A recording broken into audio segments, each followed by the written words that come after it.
ቡሩክ ነው እንላለን። የማኅፀንሽን ፍሬ ቡሩክ ነው። ፍሬ ልጅም ነው ማለት ነው። የማኅፀን ፍሬ እንላለን። በጣም ጥቂት ነገር ለመግለጽም አንድ ፍሬ ወይም በተለያየ መልኩ ፍሬን በተመለከተ እንናገራለን። ቅድም እንዳልኩት ቤተክርስቲያን በዚህ ወቅት በተለይ ከመስከረም 9 እስከ መስከረም 15 ባለው ማለት ነው 14 ባለው ስለ ምድር ፍሬ ትጸልያለች። አንድም እግዚአብሔር በዝናብ እያበቀለ በነፋስ እያደረቀ በፀሐይ እያበሰለ የሚመግብ አምላክ ስለሆነ በዚህ ወቅት የተዘራውን ዘር ለፍሬ እንዲለውና ፍሬውን ደግሞ ለሕይወት እንዲያደርግልን ስለ ፍሬ በቀጥታ ስለ አዝርዕቱ፣ ስለ እጽዋቱ፣ ስለ አትክልቱ ትጸልያለች፣ ትማልዳለች። ምንባባቱ፣ መዝሙራቱ በሙሉ ትርጓሜያቱ በሙሉ የሚያነሱት ይህንን የተመለከተ ነው። እኛ በምድር ተመስለን በመጽሐፍ ወይም በምስጢር በቤተክርስቲያን ትምህርት እንገለጻለን። መልካም ስራችን ወይም የሃይማኖት ስራችን በሃይማኖቱ የተፈቀደ በክርስትና የተፈቀደው ምግባራችን ደግሞ በፍሬ ይመሰላል። ሃይማኖትና ምግባር የምንለው እሱም ነው። አንድም ምድር እቺው ራሷ ምድር ትሆንና ፍሬ ደግሞ እኛ እንሆናለን። የተገኘ ነው ከምድር ስለሆነ ማለት ነው። ከምድር አፈር ሰውን አበጀው። የዚህ ምድር ፍሬዎች የመጀመሪያዎቹ እኛ መሆናችንን ቅዱሳት መጽሐፍት ይናገራሉ። እኛ የሰዎች ልጆች በምድር በፍሬ በዛፍ እየተመሰልን በመጽሐፍ ተጠቅሰን እንገኛለን። በዕለተ ሰሉስ ሁላችንም እንደምናውቀው እግዚአብሔር 22 ፍጥረታትን ነው የፈጠረው። ከ22ቱ ስነ ፍጥረታት ወይም ፍጥረታት መካከል በዕለተ ሰኑይ ወይም በሶስተኛው ቀን እሁድ 1 ብለን ስንቆጥር ሰኞን 2 እንልና በሶስተኛው ቀን የተፈጠሩ ፍጥረታት 3 ናቸው። በነገራችን ላይ ፍጥረት የተጀመረው እሁድ ነው አይደለም? እሁድ ስንት ፍጥረታት ተፈጥረዋል? 8 ፍጥረታት ተፈጥረዋል። እሁድ 8 አጠቃላይ 22 ናቸው። ለመደመር የምትፈልጉ ካላችሁ እሁድ ጀምረን ስንቆጥር እሁድ 8፣ ሰኞ 1፣ ማክሰኞ 3 ስንት ሆነ ማለት ነው? 11 ሆነ አይደል? ረቡዕ 3 ስንት ሆነ? 14፣ ሐሙስ 3 17፣ ዓርብ 4 ስንት ሆነ? 20። በትክክል አልቆጠራችሁትም። እሁድ 8 አይደል? ሰኞ 1 8 እና 1 9 ይሆናል። ማክሰኞ 3 12 አጭበርበራችሁ ነበር ማለት 12፣ ረቡዕ 3 15፣ ዓርብ 4 19፣ ሐሙስ 3 22።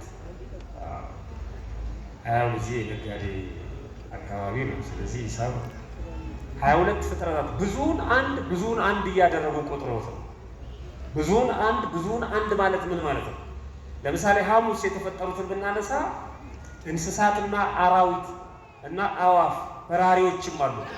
እንደዚህም ጠቅልለው ለምሳሌ አሁን ከአዋፋት እንኳን ብናይ ብዙ የአዋፋት ዝርያዎች አሉ። በጣም ብዙ ከመስቀል ወፍ ጀምሮ ብንቆጥር ማለት ነው በጣም በርካታ ናቸው። ግን ሲቆጥሩ የስነ ፍጥረት ወይም የቤተክርስቲያናችን ሊቃውንት የስነ ፍጥረት መምህራን ይህን በሚቆጥሩበት ጊዜ አክሲማሮስ የተባለ መጽሐፍ አለ። ኦሪት ዘፍጥረት ከምዕራፍ 1 ጀምሮ ስናነብም የሚነግረን ይህንን ነው። ለምሳሌ በእግራቸው የሚሽከረከሩ፣ በልባቸው የሚሳቡ፣ በክንፋቸው የሚበሩ ብለው በ3 ይጠቀልሏቸዋል ሐሙስ የተፈጠሩት። እነዚህ 3 አይነት ፍጥረታት በልብ የሚሳቡ ብዙ ናቸው። በእግር የሚሽከረከሩ በጣም በርካታ ናቸው። በክንፍ የሚበሩ ብዙ ናቸው። ክንፋቸውን ለመብረር የሚጠቀሙበታሉ፣ ለመዝለልም የሚጠቀሙበታሉ። በእግራቸው ይሽከረከራሉ፣ በክንፋቸው ደግሞ ይዘላሉ ከቦታ ወደ ቦታ ከምናውቃት ዶሮ ጀምሮ ማለት ነው። በክንፍ ደግሞ የሚበሩ ደግሞ አሉ በእግራቸው እየተሽከረከሩ። እነዚህም በጥቅሉ 3 ያደርጓቸውና በሁለት መልኩ ነው የተፈጠሩት። አንደኛው ከባህር የተገኙ ናቸው። ከባህር የተገኙ እንደዚሁ አይነት ፍጥረታት ደግሞ ዓርብ ከመሬት የተገኙ ተፈጥረዋል ይላሉ። ዝርዝሩ ልተውና በዕለተ ሰሉስ ወይም ማክሰኞ ዕለት የተፈጠሩ ፍጥረታት ከዚህ ከፍሬ ጋር በተገናኘ ሊቃውንቱ ከኛ ሕይወት ጋር ያመጧቸዋል። በዚህ በዘመነ ፍሬ ቤተክርስቲያን የምትነግረን ትልቁ ነገር ፍሬ አልባ ሕይወት እንዳይኖረን እንድንጠነቀቅ ነው፣ ፍሬ እንድናፈራ። ምክንያቱም መጽሐፉ እንዳለው ፍሬ የሌለው ወይም የማያፈራ ዛፍ ሁሉ ይቆረጣል፣ ተቆርጦ ደግሞ ዝም አይልም፣ ወደ እሳት ይጣላል። እግዚአብሔር ከዚህ ይሰውረን ሁላችንን።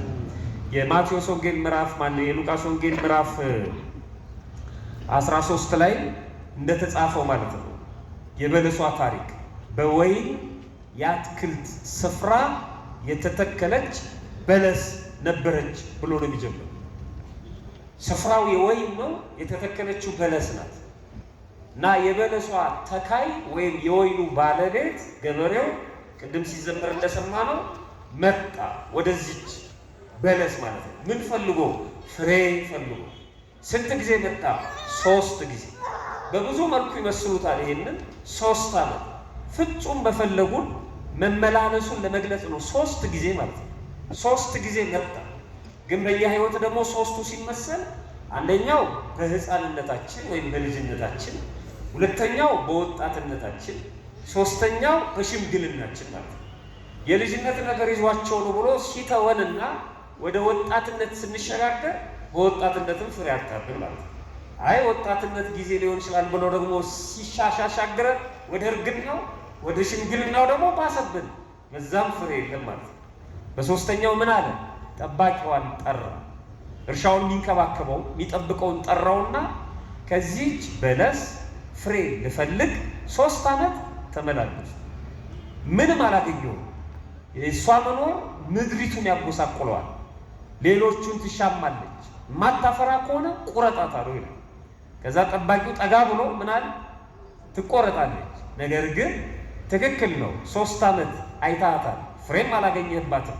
አሁን ደግሞ ስለ እኔ ባለሟልነቱን ተጠቅሞ ማለት ነው የዚህች በለስ ጠባቂ የዚህ የወይን ስፍራ ተሿሚ ነህ ካልከኝ ስለ እኔ ብለህ እችን ዓመት ተዋጣ። ይገርም፣ እችን ዓመት ተዋጣ። ብታፈራ ደህና ነው፣ ባታፈራ ግን ትቆርጣታለህ አለና። ከዛ በኋላ ምን ሆነ?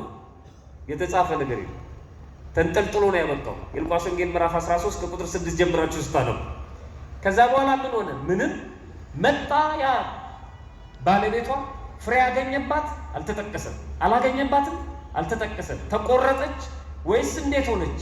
አልተጠቀሰም። ለምን? የኔና የእናንተ ሕይወት ነው፣ ይቀጥላል እዚህ ማለት ነው። አሁን እኛ እዚህ ያለነው የበለሷ ምሳሌ ነው። ይሄ የወይን ስፍራ ነው። በለስ በወይን ስፍራ በቅዱሳኑ ቦታ ላይ እውነት ጽድቅ በሚነገርባት ሰማያዊና ምድራውያን በሚገናኙባት የክርስቶስ ደም የነጠበባት የከበረች የተቀደሰች ቦታ ምንም ስራ ሳይኖረን ወይን ሳንሆን በበለስነት መተን ተተክለናል። የሚገርም ነው። ከነ ቅዱስ ዮሐንስ እኩል ማለት ነው።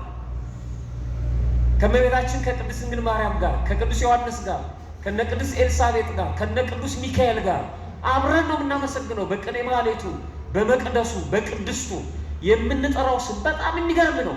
ብዙዎቻችን ከተለያየ ቦታ ነው ተሰብስበን የመጣው። መገኘትማ ይገባል እንኳን ስሙን ልንጠራ ማለት ነው። በጣም በሚደንቅ መልኩ አምጥቶ አቆሞናል። ወይን ከተባሉ ቅዱሳን ጋር በወይን ስፍራ ተክሎናል። ምን እንድንሆን? ፍሬ እንድናፈራ። ግን አላፈራንም። ጠባቂዎቻችን ይማጸናሉ። የዚህ ቦታ ተሿሚ ቅዱስ ዮሐንስ መጥምቀ መለኮት ነው። የዚህ ቦታ ተሿሚ እመቤታችን ነች፣ የዮሐንሷ ማርያም። 1 ዓመት እችን ዓመት ተዋት አሉ ማለት ነው። ብታፈራ ደህና ነው፣ ባታፈራ ትቆርጣታለህ። ይሄ የሚነገርበት ነው። እድሜ ተለምኖልን እድሜ ተበድረን እንድናፈራ ተስፋ ተጥሎብን ነው ያለ ነው ማለት ነው። ይሄን እድሜ ስለጨመረልን አምላካችን ክብር ምስጋና ይግባው። በእውነት እንዲህ አይነት አማላጆችም ስላሉ እሺ አመስግኑት።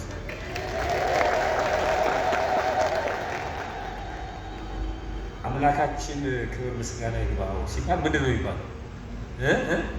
አሜን። አሁን ነገሩ እየተገለባበጠ መጣ። እንኳን አደረሳችሁ ሲባል እልል ትላለች። እንኳን አደረሳችሁ ሲባል ምንድን ነው የሚባለው? እንኳን አብሮ አደረሰ። አሁን ደግሞ አመስግኑ እልል በሉ ሲባል እልል ትላለች አይደል? ትምህርቱ መሀል ላይ እንደው መምህሩ ደስ ብሎት እግዚአብሔር ይመስገን ሲል እኮ እልል በሉ ማለት አይደል? አሜን እግዚአብሔር ይመስገን ትሉ ነው እየሰማችሁ ከሆነ እግዚአብሔር ለሁላችንም ልቦና ይስጠን። ስለዚህ ስለ ፍሬ የምንነጋገርበት ወቅት ነው። በዚህ በአንድምታውም ላይ በማቴዎስ ወንጌል ምዕራፍ 7 ላይ ቅድም ባነበብኩላችሁ በጎ ፍሬ የማያፈራውን እንጨት ሁሉ ይቆርጡታል፣ ከእሳትም ይጨምሩታል አለና አንድም በእኔ አምኖ በጎ ስራ የማይሰራውን ሁሉ ሥላሴ ነፍሱን ከሥጋው ይለዩታል፣ በገሃነም ፍዳ ያጸኑበታል ይላል። እግዚአብሔር ይጠብቀን ሁላችንን። ፍሬ በዘመነ ፍሬ ስለ ፍሬ ነው የምንነጋገረው።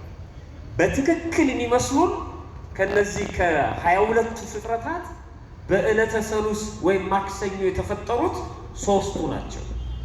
እነዚህ ማክሰኞ ዕለት የተፈጠሩት ሶስት አይነት ፍጥረታት ናቸው።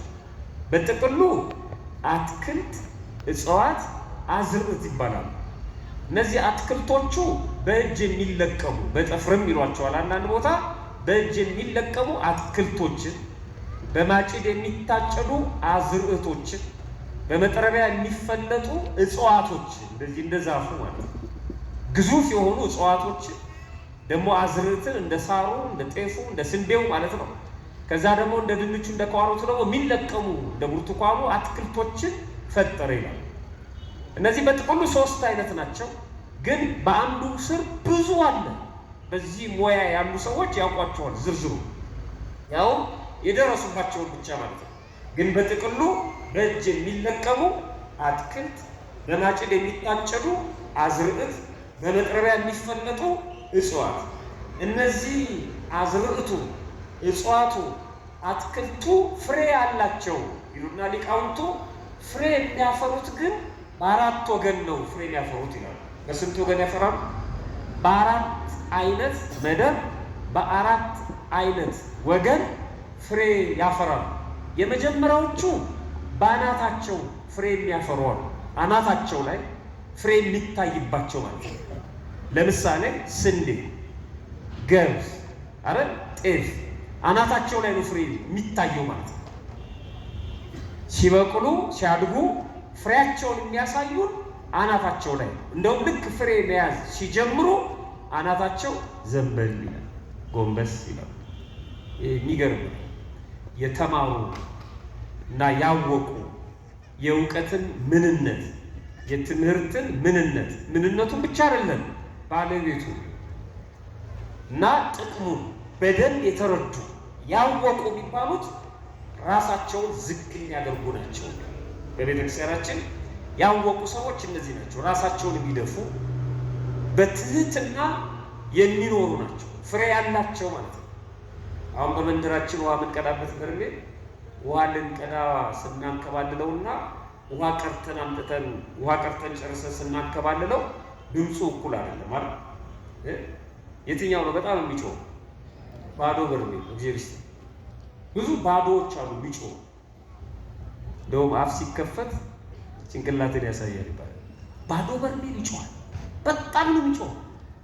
ያው ሊቃውንቱን ይዋቸው አይቸኩሉም። ከበሮ ለመምታት አይሻሙም። ቅኔ ለመቀኘት አይሻሙም። ተለምነው ነው። ቅዳሴ ለመቀደስ በፍጹም ለመቀደስ አይሻሙም። ይሄ ባዶስ ሰው ሰብሰብ ሲል እኔ ነው የሚቀድሰው ይላል። ምንም የሌለው ሲያስታውቃል። ይጮሃል፣ አያስይዛችሁ።